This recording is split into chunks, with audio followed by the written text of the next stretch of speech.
ఒకరోజు మహాదేవుడు పార్వతీదేవితో తాను ఒక కొత్త ఆటను కనిపెట్టానని చెప్పాడు.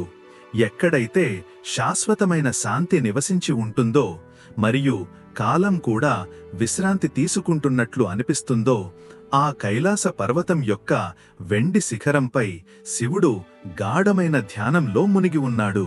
అకస్మాత్తుగా ఆయన సమాధి భంగమైంది మరియు ఆయన పెదవులపై ఒక చిన్నపిల్లల చిరునవ్వు వికసించింది. ఆయన తన కళ్ళు తెరిచాడు.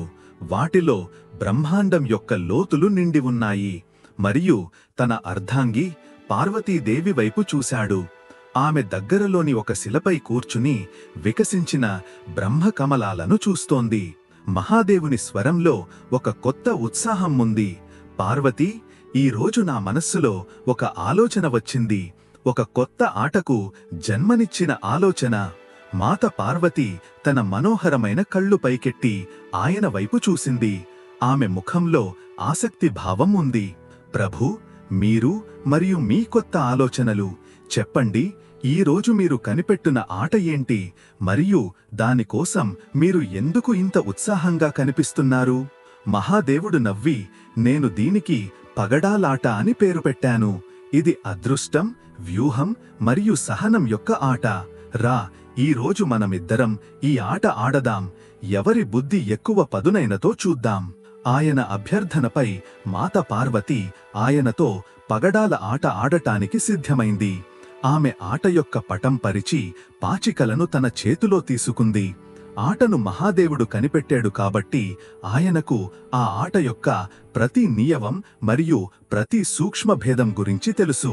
ఆయన ఆ ఆటలో గెలుస్తూనే ఉన్నాడు.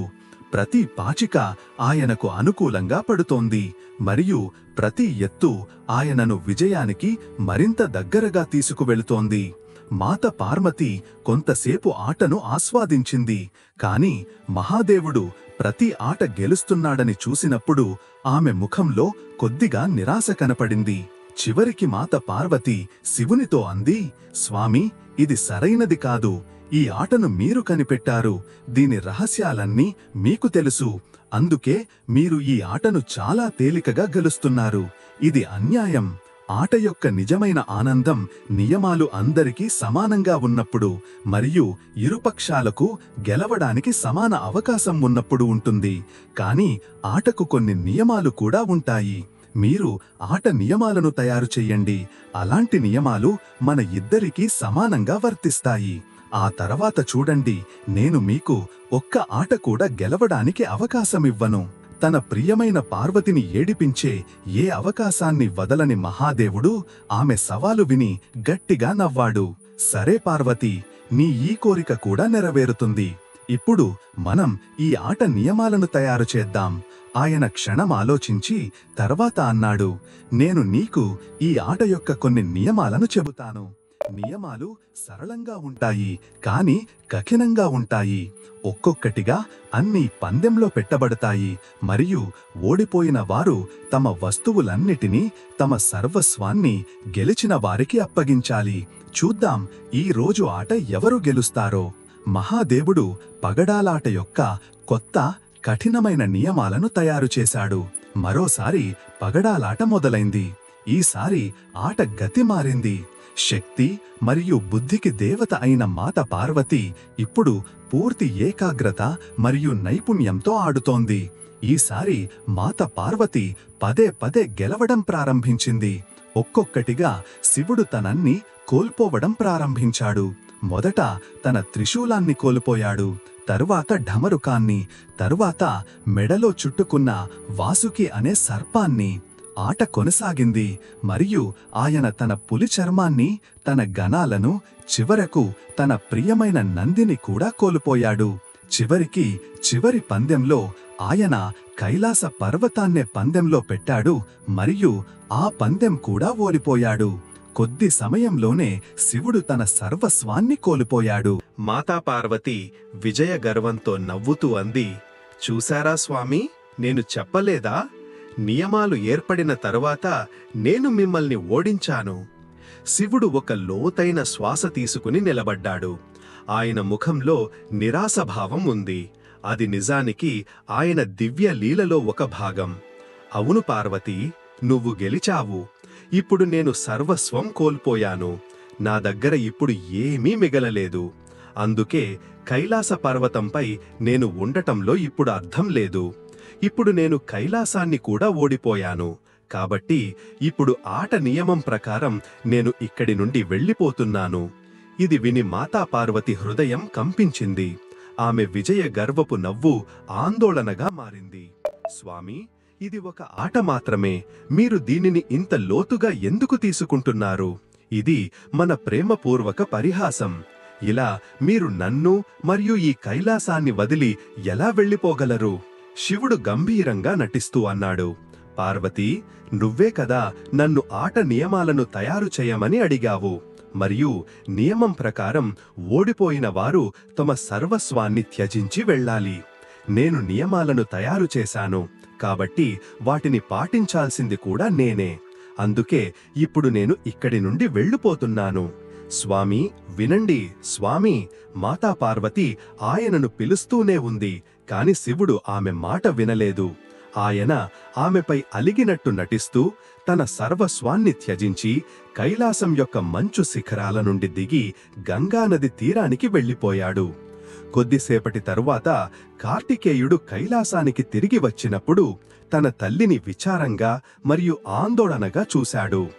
కైలాసం యొక్క వాతావరణం కూడా శోకంతో నిండినట్లు అనిపించింది.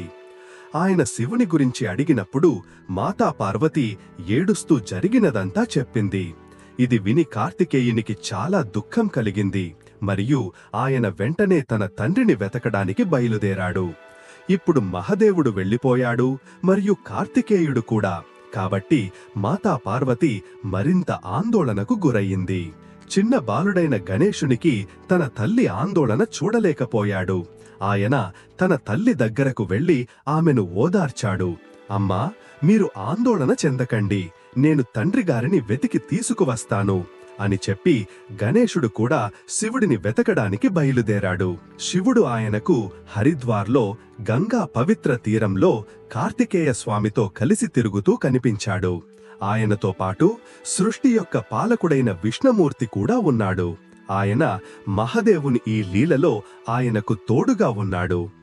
గణేశుడు తన తండ్రికి నమస్కరించి అన్నాడు, తండ్రి, అమ్మ, మీరు లేకపోతే చాలా దుఃఖంగా ఉంది. ఆమె మిమ్మల్ని చాలా గుర్తు చేసుకుంటోంది. నన్ను మిమ్మల్ని తనతో పాటు తీసుకురమ్మని కోరింది. దయచేసి నాతో రండి. ఇంకా తన లీలలో మునిగి ఉన్న శివుడు అన్నాడు, కుమారా, నేను తప్పకుండా కైలాసానికి తిరిగి వస్తాను. కాని ఒక షరతు మీద. నీ తల్లి నాతో మరోసారి పగడాల ఆట ఆడితే నేను నీతో రాగలను. ఇదే నియమం.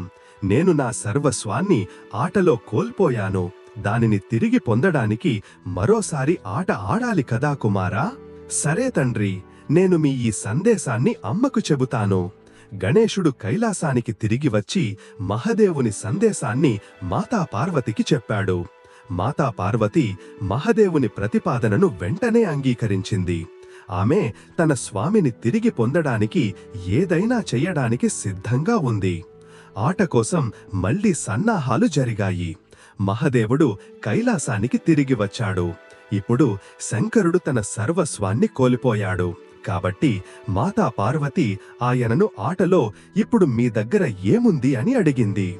దానిపై ఈ దివ్య లీలను చూడటానికి అక్కడ ఉన్న నారద మహర్షి తన వీణను శివుడికి అప్పగించి అన్నాడు, ప్రభు, మీరు నా ఈ వీణను పందెంలో పెట్టవచ్చు.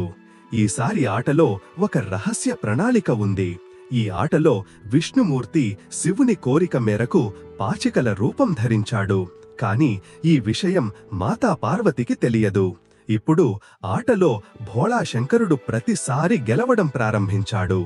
ఆయన ఏ పందెం కోరుకుంటే పాచికల రూపంలో ఉన్న విష్ణువు అదే సంఖ్యను తీసుకువచ్చేవాడు. ఒక్కొక్కటిగా శివుడు తన వస్తువులన్నిటినీ తిరిగి గెలుచుకోవడం ప్రారంభించాడు. అత్యంత బుద్ధిమంతుడైన గణపతి మహదేవుడు మరియు విష్ణువు యొక్క ఈ ఎత్తుగడను అర్థం చేసుకున్నాడు. పాచికలు అస్వాభావికంగా మహదేవునికి అనుకూలంగా పడటాన్ని ఆయన గమనించాడు. ఆయన మొత్తం వృత్తాంతాన్ని తన తల్లికి చెప్పాడు. అమ్మా, మీతో మోసం జరిగింది. స్వయంగా విష్ణుమూర్తి పాచికల రూపంలో ఉన్నారు. అందుకే తండ్రిగారు ఆట యొక్క ప్రతి పంద్యం గెలుస్తున్నారు. తండ్రిగారు ఎలా కోరుకుంటే విష్ణువు అలా ఎత్తులు వేస్తున్నారు. ఇది విని మాతా పార్వతి భయంకరంగా కోపగించుకుంది. ఆమె ప్రశాంతమైన మరియు సౌమ్యమైన కళ్ళు ఎర్రబడ్డాయి. ఆమె ఆటను ఆపి గర్జించింది. ఏమిటి, ఇంత పెద్ద మోసం? స్వామి, ఆటలో మోసం చేయడం ఎంత పెద్ద పాపమో మీకు తెలుసు. ఇది మీకు శోభనిస్తుందా? మీరు నా నమ్మకాన్ని వమ్ము చేశారు. ఆమె కోపాన్ని చూసి 3 లోకాలు కంపించాయి. అప్పుడే విష్ణువు తన అసలు రూపంలోకి తిరిగి వస్తాడు. ఆయన చేతులు జోడించి అన్నాడు, క్షమించండి దేవీ పార్వతి, మా వల్ల తప్పకుండా ఏదో పొరపాటు జరిగిందని నేను భావిస్తున్నాను. ఇదంతా మహాదేవుని లీల మాత్రమే. శివుడు కూడా నవ్వుతూ అన్నాడు, దేవీ పార్వతి, నా ఈ పొరపాటు వల్ల నీకు బాధ కలిగింది. దానికోసం నేను కూడా నిన్ను క్షమించమని అడుగుతున్నాను.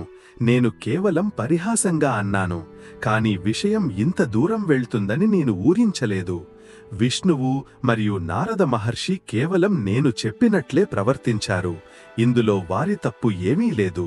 తన స్వామి మరియు విష్ణుమూర్తి క్షమించమని అడగటం చూసి మాతా పార్వతి కోపం చల్లారింది. ఆమె అంది, లేదు లేదు, మీరు ఇలా క్షమించమని అడగవలసిన అవసరం లేదు. బహుశా నేను కూడా ఆటలో నియమాలను కొంచెం కఠినంగా తీసుకున్నాను. మహదేవా, మీకు కూడా ఈ కారణంగా చాలా ఇబ్బంది కలిగింది. నేను కూడా మిమ్మల్ని క్షమించమని అడుగుతున్నాను స్వామి. నా వల్ల మీరు కూడా చాలా ఇబ్బంది పడ్డారు. ఆ తరువాత ఈ విధంగా మాతా పార్వతి మరియు శివుని మధ్య మళ్లీ రాజీ కుదిరింది.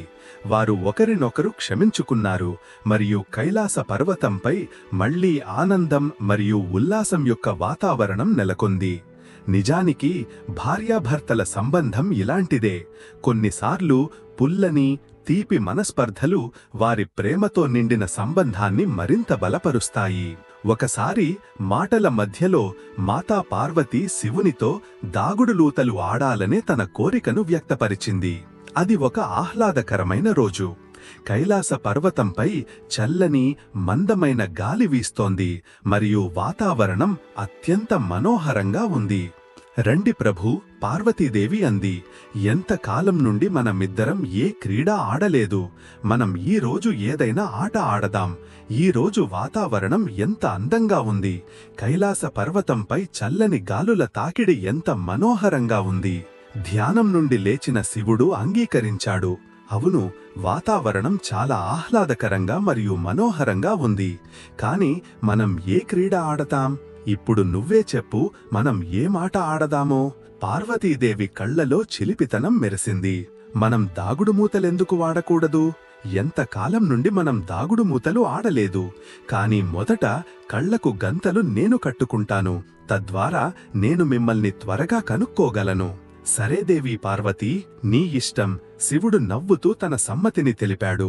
శివుడు తల్లి పార్వతీ కళ్లకు ఒక మృదువైన పట్టు వస్త్రంతో గంతలు కట్టాడు మరియు ఆ తరువాత వారిద్దరూ దాగుడుమూతలు ఆడటం ప్రారంభించారు.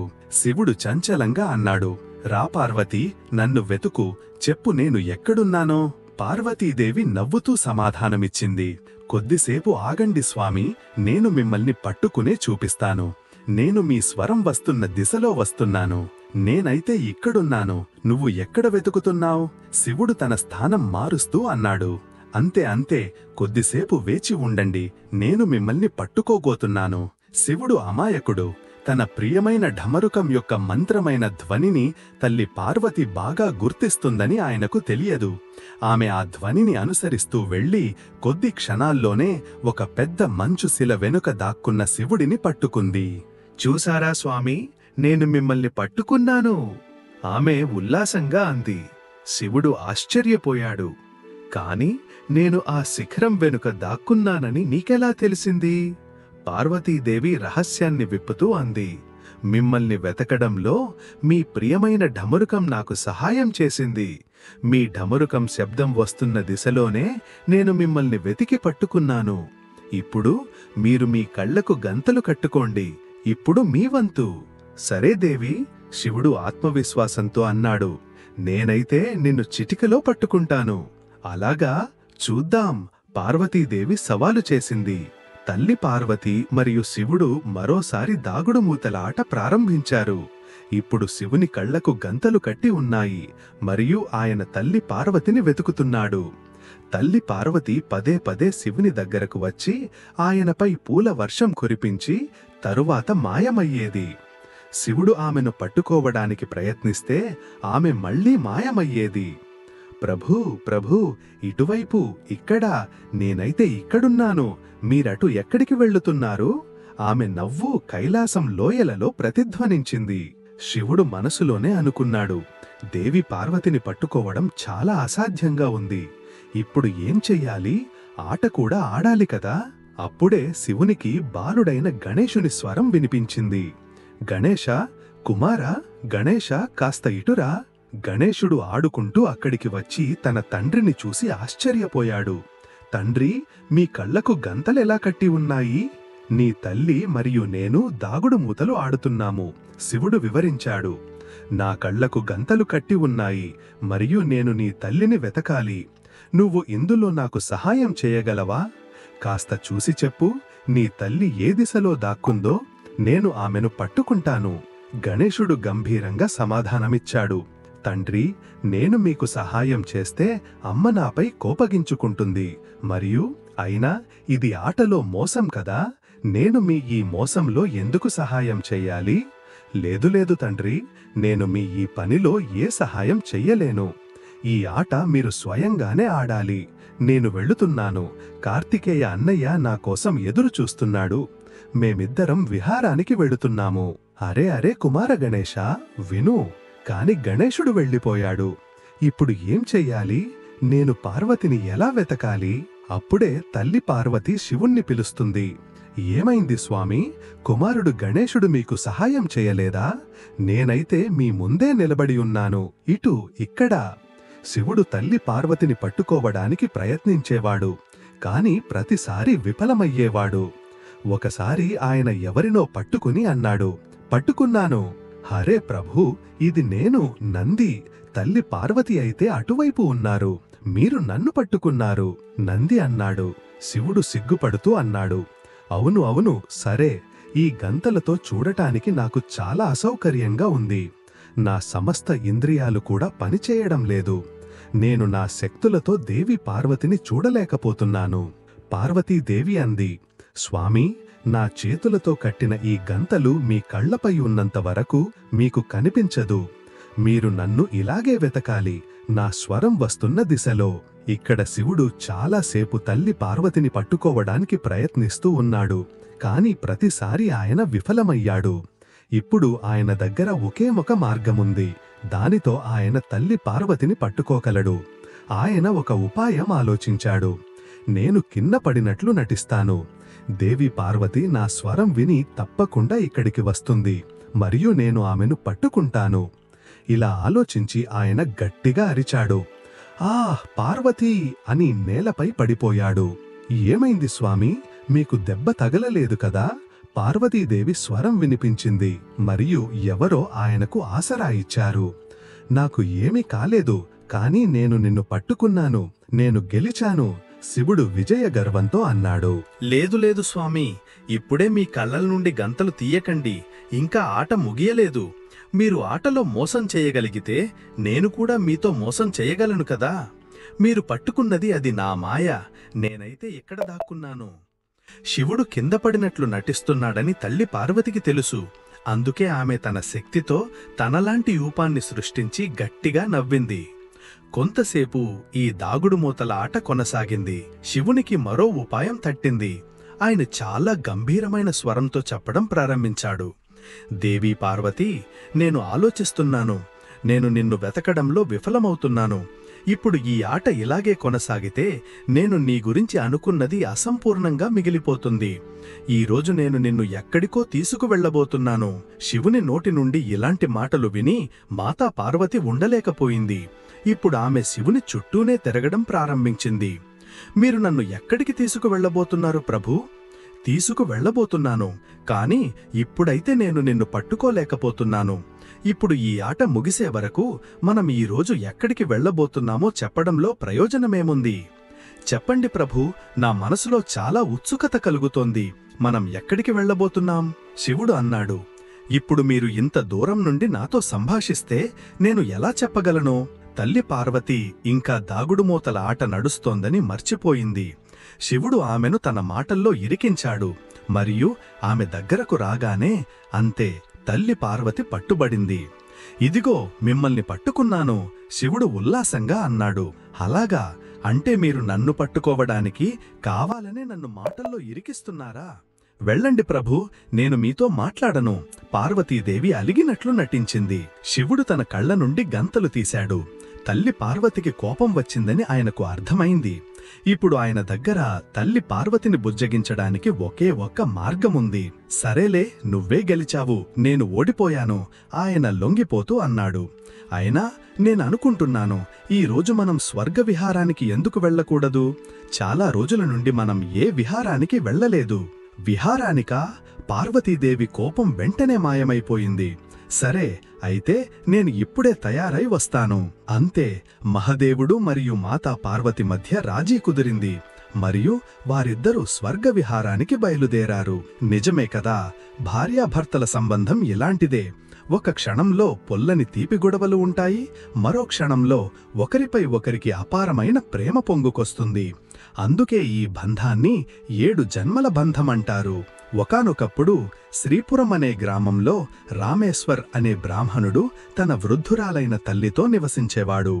ఆయన రేయింబవళ్ళు శివుని భక్తి చేసేవాడు. శివనామజపం ఎల్లప్పుడూ ఆయన నోటిపై ఉండేది.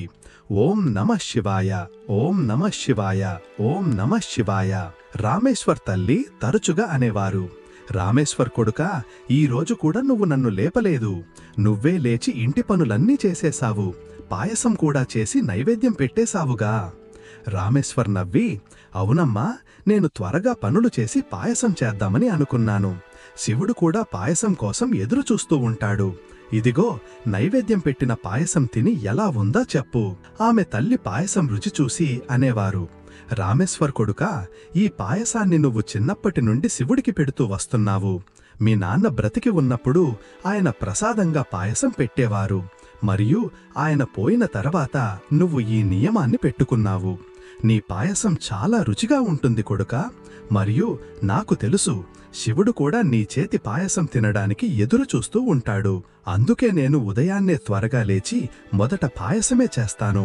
తద్వారా శివుడికి నైవేద్యం పెట్టగలను, రామేశ్వర్ అనేవాడు.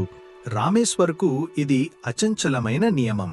రోజు ఉదయాన్నే త్వరగా లేచి ఇంటి పనులన్నీ పూర్తిచేసి ఆపై శివుని నైవేద్యం కోసం శుద్ధమైన నెయ్యి, పాలు మరియు డ్రై ఫ్రూట్స్తో పాయసం ప్రసాదం చేయడం. ఈ పనిని మొదట అతని తండ్రి చేసేవారు. మరియు తండ్రి పోయిన తర్వాత శివుని సేవ మరియు పాయసం నైవేద్యం యొక్క పూర్తి బాధ్యతను రామేశ్వర్ తీసుకున్నాడు. శివుడు తాను పెట్టిన పాయసాన్ని రోజూ తింటాడని రామేశ్వరకు అచంచలమైన విశ్వాసం ఉండేది. ఇదే విశ్వాసంతో ఆయన రోజూ పాయసం నైవేద్యం పెట్టేవాడు. మరియు అతని విశ్వాసం నిజమే. కైలాస పర్వతంపై కొలువుదీరిన శివుడు తన భక్తుడైన రామేశ్వర్ పెట్టిన పాయసాన్ని చాలా ఇష్టంగా తినేవాడు. ఒకరోజు శివుడు పాయసం ఆస్వాదిస్తుండగా మాత పార్వతి అంది, స్వామీ, ఏమిటి సంగతి? మీకు ఆనందమే ఆనందం. మీ భక్తులు మీకు ప్రేమతో ఇంత రుచికరమైన వంటకాలు తినిపిస్తారు. మరియు మీ భక్తుడు రామేశ్వర్ అయితే నియమం ప్రకారం మీకు పాయసం నైవేద్యం పెడతాడు. ఇవ్వండి, కొంచెం పాయసం నాకు కూడా ఇవ్వండి. రామేశ్వర్ చేతి పాయసం చాలా రుచిగా ఉంటుంది. అవును దేవి పార్వతి, శివుడు అన్నాడు. రామేశ్వర్ ఇంత రుచికరమైన పాయసం నైవేద్యం పెడతాడు, మనసు ప్రసన్నమవుతుంది. అప్పుడే నంది మరియు సమస్త శివగణాలు అక్కడికి వస్తాయి. మహాదేవా, ఇదిగో మేము భంగ్ మరియు ధత్తూరా తీసుకువచ్చాము. పాయసంలో మునిగి ఉన్న శివుడు అన్నాడు, నంది, ఇప్పుడైతే మేము రుచికరమైన పాయసం ఆస్వాదిస్తున్నాము. అలా చెయ్యి, భంగ్ మరియు ధత్తూరను అక్కడ చిన్న పర్వతంపై పెట్టు. మేము కొంత సమయం తర్వాత దానిని స్వీకరిస్తాము.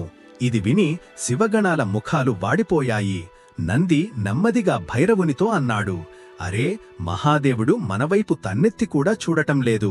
ఆయన ధ్యాస ఎంతా రామేశ్వర్ చేసిన పాయసం మీదే ఉంది. ఇలా ఎంతకాలం నడుస్తుంది భైరవా?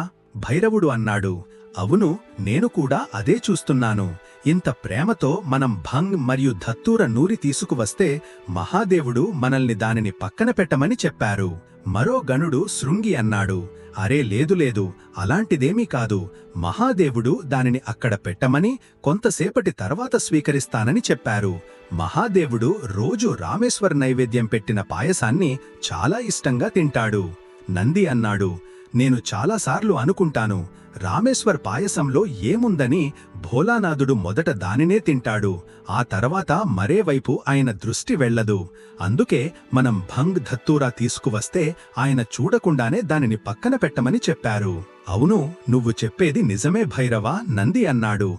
మహాదేవునికి భంగ్ ధత్తూరా ఎంత ప్రియమో, కాని రామేశ్వర్ పాయసం కంటే ఈ సమయంలో ఆయనకు మరేదు ప్రియంగా అనిపించటం లేదు. మరి ఏం చేద్దాం నంది? మహాదేవుని దృష్టి తన భక్తుడు రామేశ్వర్ నుండి మనవైపు కూడా మళ్ళాలంటే ఒక మార్గం ఉంది, నంది అన్నాడు. మరియు అతను గణాలందరి చెవిలో ఏదో చెప్పాడు. ఆ తర్వాత గణాలందరూ భూలోకానికి వచ్చి అందరూ బ్రాహ్మణుల రూపం ధరించారు. వారందరూ శివునికి పాయసం నైవేద్యం పెట్టడానికి బజారు నుండి సామగ్రి కొంటున్న రామేశ్వర్ దగ్గరకు చేరుకున్నారు. బ్రాహ్మణ వేషంలో ఉన్న నంది రామేశ్వర్తో అన్నాడు, రామేశ్వర్, నువ్వు మమ్మల్ని ఎరుగవు, కాని మేము నిన్ను చాలా బాగా ఎరుగుదుము. నువ్వు శివుని పరమభక్తుడివి మరియు రోజు ఆయనకు పాయసం నైవేద్యం పెడతావు. రామేశ్వర్ చేతులు జోడించి అన్నాడు, అవును బ్రాహ్మణదేవా, మీకన్నీ తెలుసు. అవును రామేశ్వర్, మాకన్నీ తెలుసు. అందుకే మేము నీ దగ్గరకు వచ్చాము. మాకు తెలుసు నువ్వు మహాదేవుని పరమభక్తుడవని. కాని నీకు తెలుసా, మహాదేవుడు ఇప్పుడు రోజూ పాయసం తిని తిని విసిగిపోయాడు. అందుకే ఇప్పుడు నువ్వు కొన్ని రోజుల పాటు పాయసం నైవేద్యం ఆపు. నువ్వు ఒక పని ఎందుకు చెయ్యకూడదు? నువ్వు మహాదేవునికి వారానికి ఒక రోజు పాయసం నైవేద్యం పెట్టు. దానివల్ల మహాదేవునికి మరింత రుచిగా ఉంటుంది. ఇప్పుడు మహాదేవుని ఎందరో భక్తులు పూజిస్తారు. మహాదేవుడు కూడా అంతమంది భక్తులు అందించే నైవేద్యాన్ని స్వీకరిస్తాడు. ఆయన కడుపు చాలా నిండిపోతుంది. ఒకవేళ నువ్వు ఆయనకు వారానికి ఒకరోజు పాయసం నైవేద్యం పెడితే ఆయన నీ పాయసం కోసం ఎదురు చూస్తూ ఉంటాడు మరియు మరింత ఆనందంగా పాయసం తింటారు. ఎందుకు? మేము సరిగ్గానే చెప్తున్నాం కదా? అమాయకుడైన రామేశ్వర్ శివగణాల మాటల్లో పడిపోయాడు. మీరు చెప్పేది నిజమే బ్రాహ్మణదేవా, ఈ విషయంలో నేను ఎప్పుడూ ఆలోచించలేదు. ఇప్పుడు నేనొక పని చేస్తాను. నేను వారానికి ఒకరోజు మాత్రమే దేవునికి పాయసం నైవేద్యం పెడతాను. తద్వారా ఆయన ఇతర భక్తుల ప్రసాదాన్ని కూడా స్వీకరించగలరు మరియు వారికి నా పాయసం కోసం ఆతృతగా ఎదురుచూస్తారు. శివగణాలు సంతోషంగా కైలాసానికి తిరిగి వచ్చారు. ఇప్పుడు శివుడు రోజు రామేశ్వర్ పాయసం కోసం ఎదురుచూడసాగాడు. ఎప్పుడు రామేశ్వర్ తనకు నైవేద్యం పెడతాడో మరియు ఎప్పుడు తాను పాయసం తింటానో అని. కాని కొన్ని రోజుల వరకు రామేశ్వర్ పాయసం చెయ్యలేదు. కాబట్టి శివునికి పాయసం ఎక్కడి నుండి దొరుకుతుంది? ఇప్పుడు వారానికి ఒకరోజు రామేశ్వర్ పాయసం నైవేద్యం పెట్టాడు. కాబట్టి శివుడు పాయసం తిన్నాడు. ఆ తరువాత కొన్ని రోజులు పాయసం దొరకలేదు. కాబట్టి శివుడు ఆలోచనలో పడ్డాడు. ఆయన తన కళ్ళు మూసుకుని చూడగా ఆయనకు సత్యం మొత్తం తెలిసిపోయింది. సత్యం తెలియగానే శివునికి అత్యంత కోపం వచ్చింది. శివుడు కోపంగా ఉండటం చూసి గణాలందరూ ఆయన ముందు చేతులు జోడించి నిలబడ్డారు. నంది, శృంగి, వీరభద్ర, భైరవ, మీరందరూ అసలు ఏం చేశారో తెలుసా? నా భక్తుడు రామేశ్వర్ నైవేద్యంగా సమర్పించిన పాయసం నాకు ఎంత ప్రియమో మరియు మీరు అతన్ని రోజూ పాయసం నైవేద్యం పెట్టవద్దని చెప్పారు. మహాదేవా, మమ్మల్ని క్షమించండి. మా వల్ల పొరపాటు జరిగింది మహాదేవా. గణాలందరూ ఒకే స్వరంతో అన్నారు, మేము మిమ్మల్ని పాయసం తినడం చూసినప్పుడు మీరు మావైపు దృష్టి పెట్టటం లేదని మేమనుకునేవాళ్లం. శివుని కోపం చల్లారింది. ఆయన వివరించాడు, అలాగా, అదన్నమాట కారణం. కాని మీరందరూ ఇది తెలుసుకోలేకపోయారు. నా ప్రేమ నా భక్తులందరిపై సమానంగా ఉంటుంది. నేను మిమ్మల్ని ఎలా మర్చిపోగలను? మీరు నా హృదయంలో నివసిస్తున్నారు. మీరందరూ నా శక్తుల ద్వారానే ఉద్భవించారు. ప్రపంచంలో నా ప్రతి భక్తుడు నాకు సమానంగా ప్రియమైనవాడు మరియు ప్రతి భక్తుని హృదయంలో నేనే ఉన్నాను. అందుకే నా ప్రేమ ఎప్పుడూ తగ్గడం లేదా పెరగడం జరగదు. తల్లిదండ్రులకు తమ పిల్లలందరిపై ప్రేమ సమానంగా ఉంటుంది కదా. మరి మీరు ఈ విషయాన్ని ఎలా మర్చిపోగలరు? శివుని మాటలు విని శివగణాలందరూ తాము ఎంత పెద్ద తప్పు చేశారో అర్థం చేసుకున్నారు. నిజంగా మహాదేవుని ప్రేమ తన భక్తులందరి పట్ల సమానంగా ఉంటుంది. ఆ తరువాత శివగణాలందరూ మరోసారి రామేశ్వర్ దగ్గరకు వెళ్లారు. రామేశ్వర్, మాకు శివుని నుండి సందేశం వచ్చింది. ఆయన నీ పాయసం ఎంత రుచిగా ఉంటుందంటే ఆయన వారం రోజుల పాటు వేచి ఉండలేరని చెబుతున్నారు. వారానికి ఒకరోజు నైవేద్యంతో ఆయన మనసు నిండటం లేదు. అందుకే ఆయన ఆజ్ఞ ఏమిటంటే నువ్వు రోజు ఆయనకు పాయసం నైవేద్యం పెట్టాలి. మీరు నిజం చెప్పుతున్నారా బ్రాహ్మణదేవా? శంకర భగవానునికి నా చేతి పాయసం అంత ప్రియమా? సరే, అయితే నేను రోజు ఆయనకు పాయసం నైవేద్యం పెడతాను. ఇది విని రామేశ్వర్ చాలా సంతోషించాడు. ఇప్పుడు మరోసారి రామేశ్వర్ రోజూ పాయసం చేసి శివునికి నైవేద్యం పెట్టసాగాడు. ఇప్పుడు శివగణాలందరూ కూడా శివునితో పాటు రామేశ్వర్ పెట్టిన ప్రసాదం పాయసాన్ని ఆస్వాదించి కడుపు నిండా తినేవారు. శివుడు మరియు పార్వతీదేవి ఇద్దరూ గణాలందరూ ఈ విధంగా పాయసం తినడం చూసి మందహాసం చేసేవారు. శివుడు తన పరమ భక్తుడైన రామేశ్వర్ను అన్ని సుఖ సంతోషాలతో నింపాడు. అతని జీవితంలో ఎప్పుడూ ఏ కష్టం రాలేదు. రామేశ్వర్కు చాలా సుశీల అయిన కన్యతో వివాహం జరిగింది. అతని ఇంట్లో 2 పిల్లలు జన్మించారు మరియు తన కుటుంబంతో పూర్తి జీవితం సంతోషంగా గడిపి రామేశ్వర్ చివరికి మోక్షాన్ని పొందాడు. తల్లి పార్వతి మరియు శివుడు విహారానికి బయలుదేరారు. అటూ ఇటూ తిరుగుతూ తల్లి పార్వతి చాలా పొడవాటి దట్టమైన జుట్టు చాలా చిక్కుపడిపోయింది. దానివల్ల ఆమెకు చాలా ఇబ్బందిగా ఉంది. ఏమైంది దేవి పార్వతి, నువ్వు కొంచెం ఇబ్బందిగా కనిపిస్తున్నావు? స్వామి, విహరిస్తూ నేను గమనించలేదు. నా జుట్టు చాలా చిక్కుపడిపోయింది. ఎన్ని రోజుల నుండి నేను నా జుట్టు కడుక్కోలేదు. అనుకుంటున్నాను ఆ ఎదురుగా ఉన్న నది తీరానికి వెళ్లి నా జుట్టు కడుక్కుంటాను. తద్వారా నా జుట్టులోని మురికిపోయి అది శుభ్రపడి చిక్కులు వీడిపోతాయి. అలా అయితే సరే, శివుడు అన్నాడు. నేను అంతవరకు ఈ చెట్టు కింద కొంచెం విశ్రాంతి తీసుకుంటాను. నువ్వు అక్కడ నది తీరంలో నీ జుట్టు కడుక్కో. ఆ తరువాతే మనం ముందుకు ప్రయాణించి తిరిగి కైలాసానికి వెళ్దాం. సరే స్వామి, అయితే నేను కొద్దిసేపట్లో వస్తాను. శివుడు చెట్టు నీడలో విశ్రాంతి తీసుకోసాగాడు మరియు తల్లి పార్వతి ఒక సాధారణ స్త్రీ రూపం ధరించి నది వద్ద జుట్టు కడుక్కోవడానికి వెళ్ళింది. తల్లి పార్వతి నది వద్దకు చేరుకున్నప్పుడు అక్కడ గ్రామానికి చెందిన కొందరు స్త్రీలు అప్పటికే ఉన్నారు. అందరు స్త్రీలు ఆమె పొడవాటి, దట్టమైన మరియు చిక్కుపడిన జుట్టును చూడసాగారు. పార్వతి వినయంగా అడిగింది, వినండి, నా చిక్కుపడిన జుట్టును విడదీయడానికి దువ్వెన వంటి సాధనం ఏదైనా మీ దగ్గర ఉందా? ఒక స్త్రీ తిరస్కారంగా అంది. మేము ఇక్కడ నీళ్లు పట్టుకోవడానికి వచ్చాము. మా దగ్గర ఏముంటుంది? ఏమైనా ఉంటే మా ఇంట్లో ఉంటుంది. పార్వతీదేవి మళ్లీ అభ్యర్థించింది.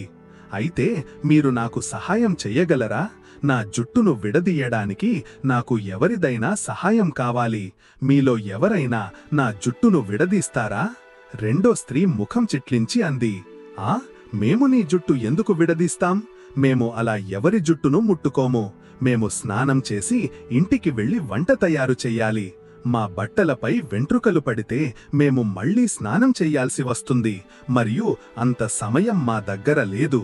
మూడో స్త్రీ జోడించింది, అవును, మేము నీ జుట్టును ఇక్కడ విడదీయడానికి కూర్చోము. నీ వెంట్రుకలు రాలి మా చీరపై పడతాయి మరియు భోజనంలో ఎక్కడైనా వెంట్రుక వస్తే ఇంట్లో వాళ్ళు చాలా కోపపడతారు. పదండి పదండి, ఆలస్యమవుతోంది. అప్పుడే ఒక యువతి అంది, సోదరి, నీ జుట్టు చాలా పొడవుగా మరియు దట్టంగా ఉంది. ఈ జుట్టుపై దువ్వెనతో దువ్వాలి, కొంచెం నూనె పెట్టాలి. తద్వారా జుట్టు మృదువుగా అవుతుంది. అప్పుడు ఈ జుట్టు సులభంగా విడిపోతుంది. పార్వతీదేవి ఆశతో అడిగింది, అవునా, నువ్వు నా జుట్టును విడదీయడంలో సహాయం చెయ్యగలవా? నా దగ్గర ఈ జుట్టును విడదీయడానికి ఏ సాధనమూ లేదు. అప్పుడే ఒక గర్విష్ఠి అయిన స్త్రీ ఆ యువతిని ఎగతాళి చేస్తూ అంది, దీనింట్లో ఒక పూట అన్నం వండుకోవడానికి నూనె ఉండదు. నీ జుట్టులో పెట్టడానికి నూనె ఎక్కడ నుండి తెస్తోంది? శాంతి చాలా పేదరాలు. ఈమె ఒక చిన్న గుడిసెలో ఉంటుంది. ఇది విని శాంతి అనే ఆ యువతి పార్వతీదేవితో అంది, సోదరి, మీరు వీళ్ల మాటలు పట్టించుకోకండి. నాలాంటి పేదరాలికి రోజూ ఇలాంటి ఎగతాళిని భరించే అలవాటైపోయింది. సోదరి, నేను ఇంటి నుండి నూనె మరియు దువ్వెన తీసుకువస్తాను. శాంతి కొద్దిసేపట్లోనే నూనె మరియు దువ్వెన తీసుకుని తల్లి పార్వతీ దగ్గరకు తిరిగి వచ్చింది. ఆమె తల్లి పార్వతీ జుట్టుకు కొంచెం నూనె రాసింది. దానివల్ల జుట్టు మృదువుగా మారింది. శాంతి చాలా ప్రేమగా మరియు ఓపికగా తల్లి పార్వతీ జుట్టును విడదీస్తోంది. నెమ్మదిగా జుట్టు చిక్కుడు విడిపోసాగాయి. శాంతి జుట్టును విడదీస్తున్నప్పుడు రాలిన కొన్ని వెంట్రుకలు ఆమె ఒడిలో కూడా పడుతున్నాయి. శాంతి తన ఒడిలో పడుతున్న వెంట్రుకలు బంగారంగా మారడం చూసి ఆశ్చర్యపోయింది. తల్లి పార్వతి ఇది చూసి మందహాసం చేస్తోంది. శాంతి ఈ అద్భుతాన్ని అర్థం చేసుకోలేకపోతోంది. తల్లి పార్వతి జుట్టు పూర్తిగా చిక్కులు విడిపోయింది.